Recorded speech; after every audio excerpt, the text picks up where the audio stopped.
pārlikt, ko sagaida no studenta, kas nāk no viņiem strādāt. Viens no tiem punktiem, ja es minēju, neesmu ierakstījis, ka ir svarīgi, lai jūs paši gribētu meklēt, un jūs paši to certifikāciju, lai jūs gribētu, nevis tad, ka man to vajag. Man tā cilvēki ir, tagad ir labs laiks, kad principā kā no viņiem var atbrīvoties. Tas, ka ir pietiekami daudz darbinieku, ko paņemt.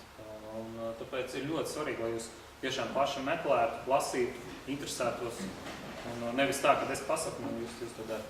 Tāpēc tas ir interesi IT nozarē. Principā jums tā interesi ir, jums vēlama attīstīties, tad tas viens no punktiem, ko es gaidu. Attieksmi tādā ziņā, kad pieņemsim situācijas iedod darbu, cilvēks izdara. Viņš pēc tam nav lepns par to, ko viņš izdarīs, ja viņam liekas, izdarīja, viņš pat neatnāk, man nepasaka, ka viņš to ir izdarījis, jo man ir 18 cilvēki, un katram ir jāpaklas. Tu esi lepns ar to, ko tu esi izdarījis, un tu nāc un aizstāv to savu domu, vai lepns tu izdarījis. Tad neesi vienaldzīgs par to, ko tu dari patiesībā. Tad, jā, un man nepatīk tie veclaicīgās tas vadības stils, ka tev aiziet un pasaka, kas un kā ir jāizdara. Es pasaku, man vajag izdarīt šito, un tu izdari tā, kā tev liekas pareizi, nevis, ka es tev parādu, kāds ir jāizdara.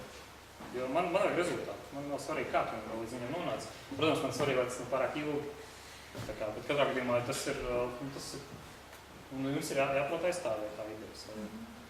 Un augstākā izglītība, kāpēc iesākties jāpēc? Ir cilvēki, kas iesāk un pamet, bet es pateikšu atklāt, ka man vieglāk ir strādāt ar tiem studentiem, kas galā dabūt izglītību, jo es nemāku pateikt, kāpēc, bet ir vieglāk strādāt, varbūt vienāds domāšanas stils vai tam līdzīgi, bet tas ir tieši. Es man liekas, tas ir kā, zināt, atlases sieta, kas parāda, vai cilvēks ir spējīgs izdarīt lietas līdz galām un struktūrēt savējo laiku un darbu, vai arī nav.